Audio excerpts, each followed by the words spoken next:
Yo, everybody, what's up? It is Wednesday, January 12th.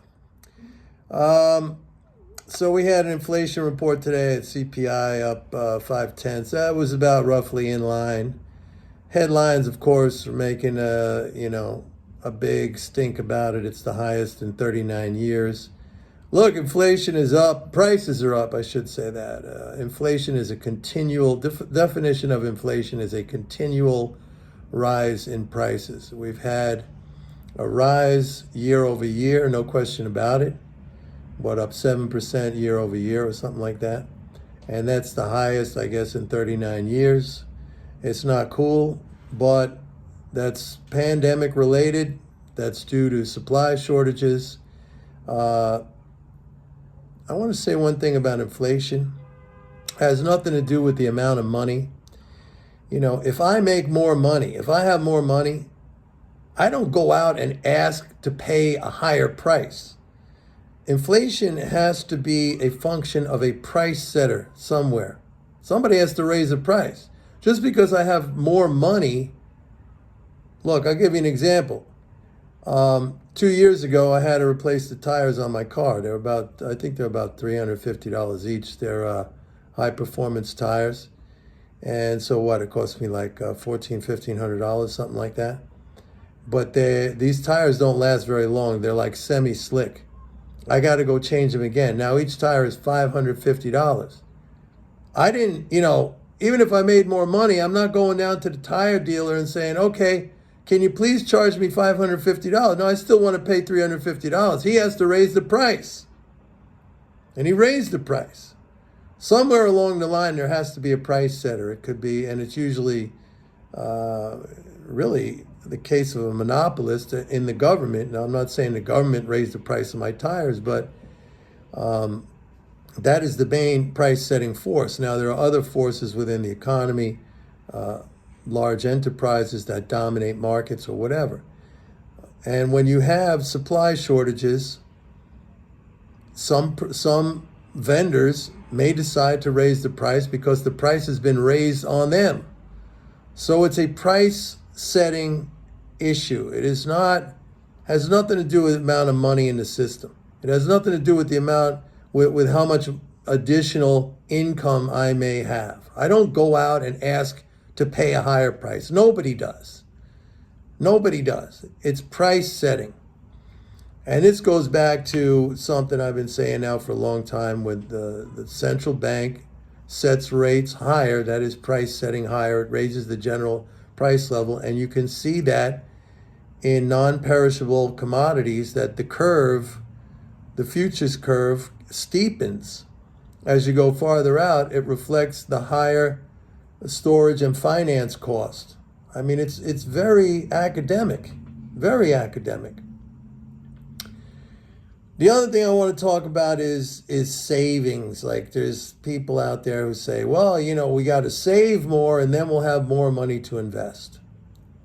We can't all save and expect the total amount of savings to go up. That's what's called the fallacy of composition. I could save as an individual, but we can't all save in the aggregate and expect the total amount of savings to go up, because my savings equates to someone else's loss of income and savings. Like, remember, I did a couple of videos, I think, on this Neil Kashkari, who's the president of the Minneapolis Fed, who said, I'm not bearish on the economy because the savings rate went up because we didn't go to movie theaters and restaurants. So that's idiotic.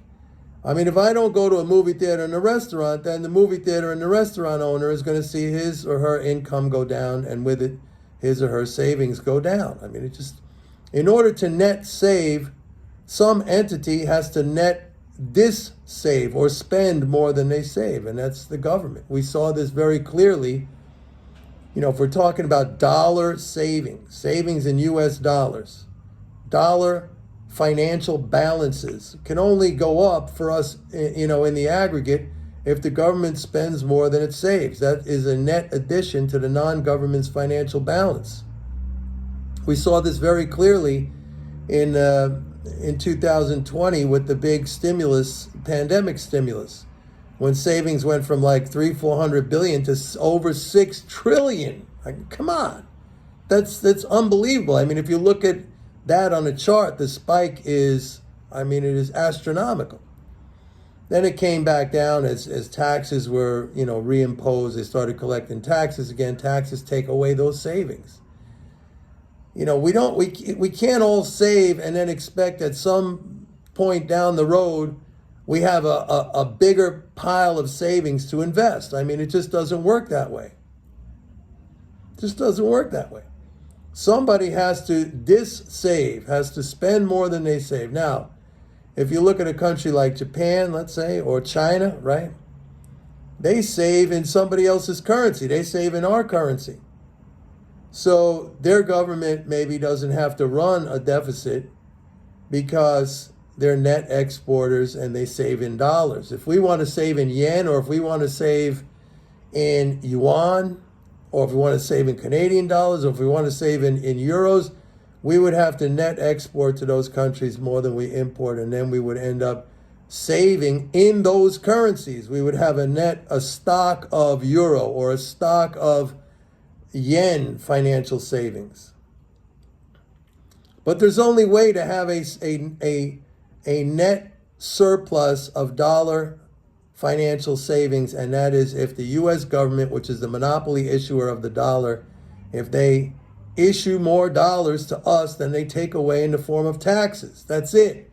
It's not because we don't go to the movie theaters and the restaurants. I mean, there's no way we could all save that way. That is just mathematically impossible. It cannot work out. My savings is someone else's loss of income. All right? If I sit here and I don't spend anything, and I don't go to the grocery store, and I don't go, riding on the subways or whatever, or putting gasoline in my car, or whatever, buying clothes for myself, or taking a trip somewhere on a plane, all those counterparties, they didn't get my money. So on balance, they've had their income and their savings reduced. I don't see how that's so difficult to understand.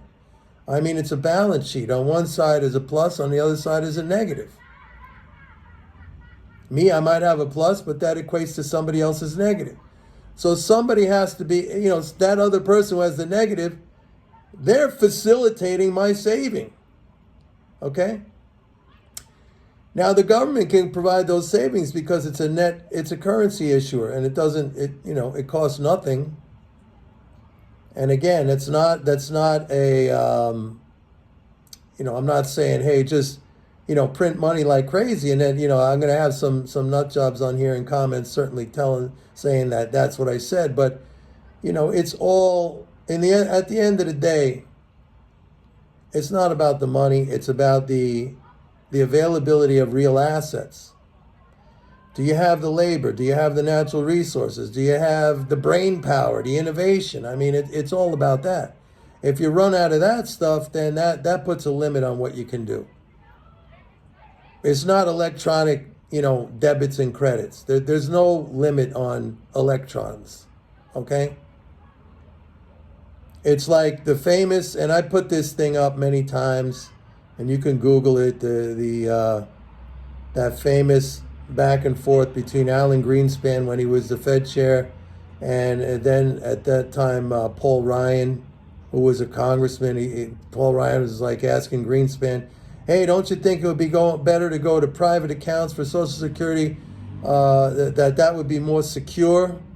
And Greenspan said, it's not a question of secure. These payments, the Social Security is secure in the sense that the government can issue as much money as it wants and pay it to whomever it wants. The question is, will the real assets be there for that money to consume?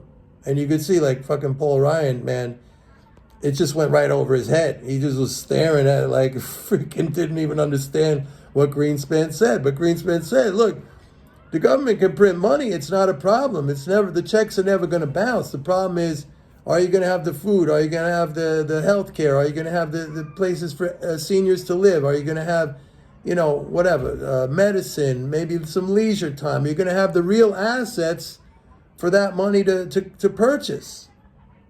It's all about the real assets. We live on a planet that's finite. That we cannot change. Maybe we start flying off into space. I don't know. But right now, we can't change that. And that is the only limit on, what we can do. And that's the true limit. That's a hard limit. The money's not a limit. So we can't all save at the same time and then expect to have some big bounty of savings down the road someday that we could all invest.